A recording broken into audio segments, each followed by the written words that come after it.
All right, Shalom. I want to give all praises, honor, and glory unto YAHWAH, BAHASHAM, YAHWASHI, BAHASHAM, QADASH. Also want to give double honors unto the apostles, bishops, and elders of Great Millstone. Blessings and salutations unto the hopefully elect, the Akim out there enduring this truth across the four corners of the earth, as well as the men and women that follow, and those who might look like the other nations, by other nation of Israel on their father's side by blood. And I wanted to, get into the word for this week. You know what I'm saying? Dealing with the Shabbat, and having a conversation with a brother last night. You know, the word standard had came up, and when I looked into it, it just kind of jumped on my spirit. So I looked into it on the etymology, and this is what it had came up with. You know, it said a distinctive flag or other conspicuous object displayed from a position in battle to serve as a rallying point for a military force, right? From shortened form of Old French as standard, military standard, or banner, okay? And then part from medieval Latin, standardum. So what stood out was the banner. You know, as the scriptures speak about, lift ye up a banner, which we'll get in a minute. But I also looked into as far as military banners, right? And as it said, you know, being in the sense of being conspicuous, okay? Meaning to what? Standing out so as to be clearly visible. Keep that in mind. All right, so when you go into just looking, and I might not read all of this, you know, but we'll see. I know this is pretty decent down there. So it says a military banner generally refers to the one of three things. Okay, no, this is the part that I didn't want. This is the part, because I said what are battle flags. Let me see where it mentions this at. Yeah, it says a military banner generally refers to one of three things: a commemorative street pole banner honoring local veterans, a family service flag like the Blue Star banner displayed for deployed troops, or historical battle flags and military standards. So I looked up what are battle flags, and it says historically battle flags, also known as war flags, standards, or regimental colors, were unique flags carried by military units directly into combat. Before modern communication technologies, they served as a literal and symbolic heart of an army on the battlefield. And I actually wanted to, I'll hold that off, you know, because that's another thing as well. When you come here, according to, you know, Barnhart, Watkins, literally stand fast or firm, as the scriptures tell us to stand fast. So you are to be grounded, right? Cognate with stand and hard. It would have been so called because the flag was fixed to a pole or spear and stuck in the ground to stand upright. Okay, so when you're setting a standard, right, in the military sense, you're taking this flag and boom, putting it in the ground. It's not going to move. You know, the purpose is for it not to move. So also with us, when we're setting a standard, right, it's what we're going to do from that point on, and what we're not going to move on that. You know, if my standard is to get up, if I set 2 alarms, right, and my standard is to get up on the first alarm, then let that be my standard. I'll get rid of the second alarm because my standard is I'm not moving off what I want to do. I'm going to stand on business. I'm going to stand on me getting up on that first alarm. And that's just an example, okay? So going back into this, it says the functional purpose. In the noise, smoke, and chaos of ancient, medieval, and 19th century warfare, seeing where to go was incredibly difficult. Battle flags solve this through several key functions. Position tracking. The flag marked the exact center of a regiment or division. Command and steering. Generals watch the flags from a distance to trace unit progress. Colonels use the flag's movement to steer troops and other advances. Friend versus foe. Banners prevented friendly fire by clearly identifying which troops held a specific hill or position. Right? Rallying points. If a unit became scattered or confused, soldiers look for their flags to regroup, which is, keep that in mind. Okay, so this flag, this flag, this banner, all right, this standard, okay, was very important in battle, right? And guess what? We're in a spiritual battle, okay? We're in a spiritual battle, as it tells you in Ephesians the 6th chapter, which I'll get that real quick. Hey, don't be looking over there. This is Ephesians chapter 6, verse 12. And it says, for we wrestle not against flesh and blood, but against principalities, against powers, against the rulers of the darkness of this world, against spiritual wickedness in high places, right? Which goes to show you that it's not, dang, I want to go up. Salakia. Let me go to 10. It says, finally, my brethren, be strong in the Lord and in the power of his might. Put on the whole armor of the Most High, that ye may be able to stand against the wiles of the devil. And what is that? Let's see what this stand says. I'm pretty sure it got to be like, shoot, you're unmovable. You locked in. Stand, set, establish. Yeah. Oh, it's on the right side. To cause or make, to stand, to place, to put, to set, to bid, to stand by, set up. Right? To place, to make firm, fix, establish, so you're not moving. All right? Set or place in a balance to stand. Something that's established is set there. Okay? So that's our standard through the spirit of YAHWASHI. You know, is to endure this truth, is to preach this word, is to do our duties, you know, etc. But like I said, we wrestle not against flesh and blood, you know, so we have to keep that in mind, that we're at war, that this is a battle right now. All right. So I'm going to go ahead and get it. You know, so we don't get too far. Right. So I'm going to get the Isaiah. All right, so this is Isaiah 13:1. It says, the burden of Babylon, which Isaiah the son of Amos did see. Lift ye up a banner upon the high mountain. Exalt the voice unto them. Shake the hand, that they may go into the gates of the nobles. So the Lord told us to lift up a banner, right? And this banner, okay. All right. Maybe it doesn't. Okay, there we go. That's the Hebrew word nasa, which says a standard, ensign, pole, right? That's you taking that flag, sticking it in the ground. Banner, sailor, sign. Something lifted up, standard, signal, ensign, pole, banner, a rallying point, okay? A rallying point. So, whoa, boom. What is a rallying point? A rallying point is a person, event, place, or idea that brings scattered or divided people together to support a shared cause, take action, or regroup. Call all YAHWASHI, because that's this truth, right? This gospel is our rallying point. Okay? This is that banner that's been lifted up, because we hit the highways through the spirit of YAHWASHI, and we become what? Conspicuous, right? We become this flag. All right. Ultimately, his word, don't get me wrong, but we're a part of it, you know, because matter of fact, let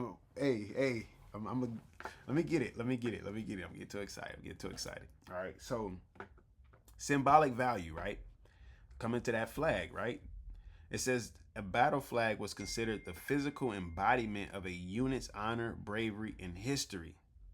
Fierce defense. Flag bearers, color guards, were usually unarmed and highly targeted by enemy fire. Right now, I wonder if I still got that precept up because it said we are unarmed. It's all good because dang, how did it go? I can't remember, but I just know it's this. Come on, give me that. Stronghold might be 2 words. Dang, why can't I read there we go. Yeah, it's 2 Corinthians 10:4 says, for the weapons of our warfare are not carnal, but mighty through the Most High to the pulling down of strongholds. Because this word, right? This word is let me go to 3. It says, for though we walk in the flesh, we do not war after the flesh, right? For the weapons of our warfare are not carnal, but mighty through the Most High to the pulling down of strongholds. Because it's a spiritual battle right now, okay? We're not walking after the flesh, all right? You know, so we're not going to war after the flesh. We're going to bring out this word, set up that banner, all right? Set that standard through the spirit of YAHWASHI, okay? And we're going to endure this thing, man, all right? So, here we go. So that was, like it said flag bearers, color guards were usually unarmed and highly targeted by enemy fire. If a bearer failed, another soldier would instantly scramble to pick up the flag to keep it from touching the ground. That's why I said we are part of that banner. We're part of that standard, man. Okay? We're part of this gospel. We go on the highways and the byways and we are made a spectacle. Okay? People come by, what's this? What's going on? It's just like a flag being set upon the hill. It's just like that light being set upon the hill. It's just like a lighthouse. Keep people from crashing into the rocks, into the land. All right. It guides people. And that's what this word does, man. Okay. It says ultimate disgrace. Losing a flag to the enemy was the ultimate military humiliation. And I was sitting, when I was reading this, I'm like, I wonder if this where capture the flag came from. But I'll look into that later. It says, conversely, capturing an enemy's battle flag was a massive triumph that frequently earned a soldier's high decorations. So I'm pretty sure it did right there. Call all y'all by YAHWASHI. So that's the thing. We're warring. We at war right now. You know? And we have to set a standard, all right? Within this truth, around this truth, and within our lives because of this truth. Certain things we're just not going to tolerate and certain things we're not going to put up with. You know, certain things is going to have to get pushed to the side. Certain things is going to have to be disregarded, man, because this truth is priority, especially if you're a soldier bearing that flag. You got to make sure this is the rallying point is there. The general and the colonel can use it for positioning. All right. Giving commands and steering. Okay, so there is no friendly fire. All right, you got to keep that in mind. It says battle honors. As a regiment survived different historical campaigns, the names of those victories were often embroidered directly onto the flag's fabric as a badge of honor. Right? That's the book of life. That's the book of life, man. We're trying to be written in the book of life. All right. We're trying to be we're trying to get that victory, you know? Where we at? Call all y'all about YAHWASHI. We're trying to get that victory, man. Is it 2:40?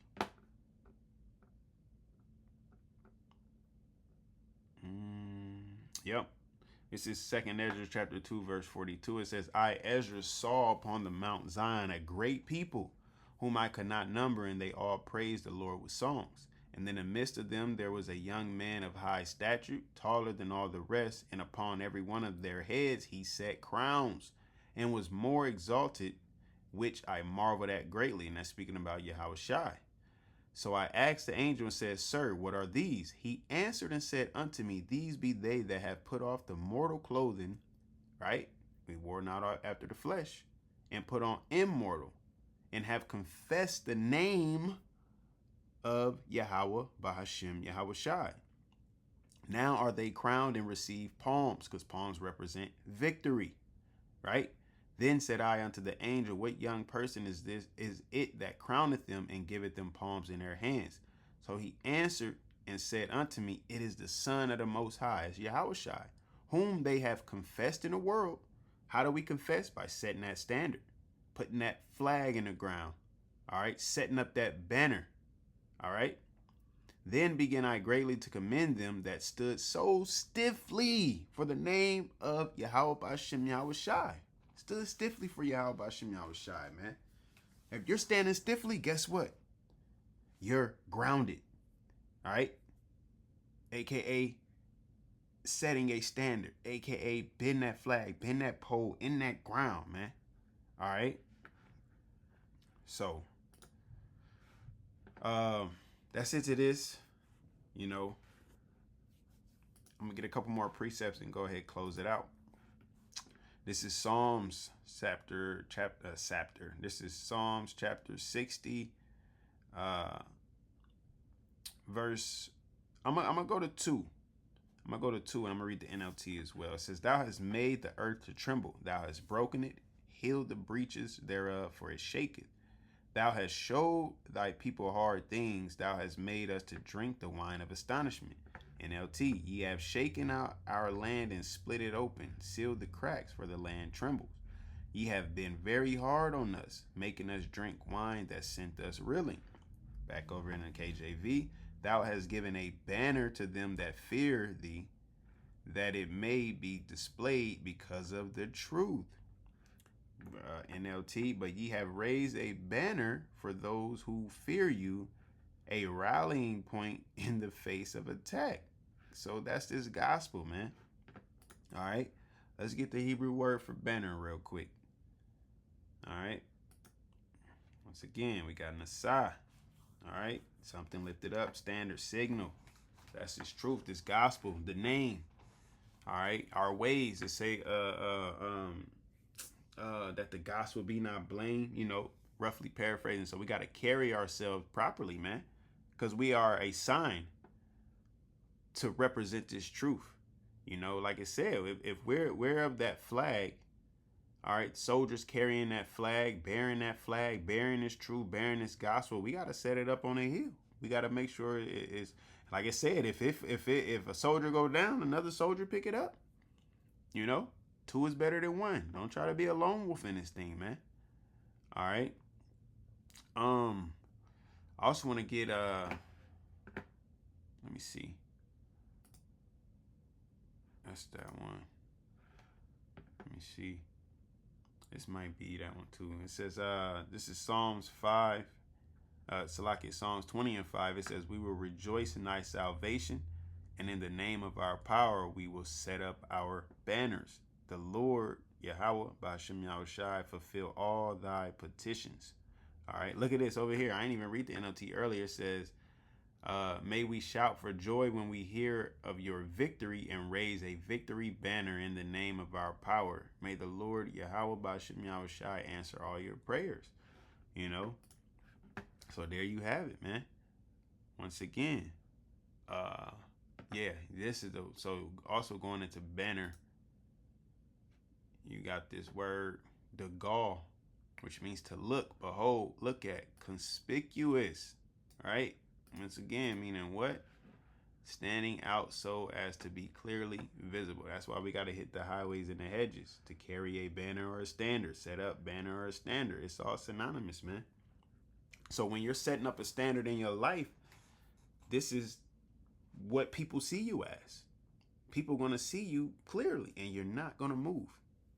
You're going to be a flag on top of the hill, and people know their boundaries, so to speak, you know, or they just keep their distance. Hey, look, hey, that military up, they occupying, that's their land up there, you know, that's their land. Don't go up there. But setting that standard, this is improvement on yourself. All right, this is making yourself better. This is getting rid of those impurities, you know. What does it say? Let's say day by day. Damn. I know where it's at. Let me see. I think it's 2 Corinthians 7.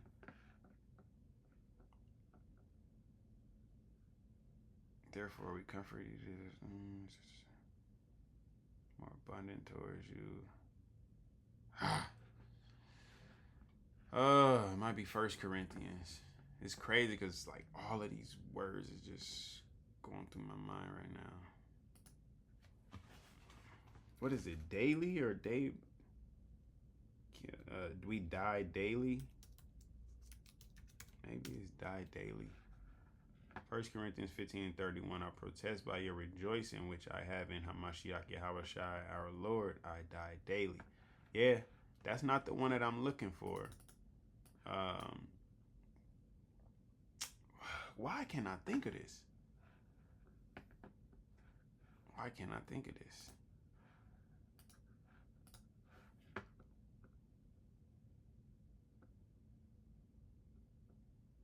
No, concerning. No, this is okay. Salakia, I can't think of it right now. I can't think of where it's at. I can't even think of how it's worded, and it's bothering me, you know. But nonetheless, man, we, you know, us becoming better every day. You getting rid of that old man, you know. Day by day, you just get rid of that. Oh, it's really gonna bother me that I can't think of this precept. But you getting rid of that old man day by day. You know what I'm saying? I'm sorry, Salaki. I gotta look it up. I know where it's at. Light affliction. I think it's around that area. It's chapter 4. Khan, call all Yahwashim shy. Yes, 2 Corinthians 4:16. It says, "For which cause we faint not, but though our outward man perish, yet the inward man is renewed day by day." There we go. Hey, you see, that was the first thing I said. If I would have just typed that in, you know. But the inward man is renewed day by day. So that's what we're not worried about the outer appearance, the outer man. I mean, you take care of yourself, of course, you know. But it's really the inward man that the Lord is looking at. Remember, he searcheth out the reins. All right. So that inward man, you got a bunch of beautiful, ugly people walking around. Because they might be beautiful on the outside, but the inward person is fucking horrible, man. All right. You know what I'm saying? Just to wrap it up in a nutshell, they ugly as hell on the inside. Selfish, envious, covetous, you know, deceitful, whatever the case is. But that inward person is ugly, and they're not willing to fix that. Therefore, they're not going to come to the light. They're going to stay in that darkness. So their works are not seen, right? So, Lord willing, that was edified, and Lord willing, we allowed to endure to the end. All right. Once again, I want to give all praises, honor, and glory unto Yahawah, BAHASHAM, YAHWASHI, BAHASHAM, QADASH. Shalom.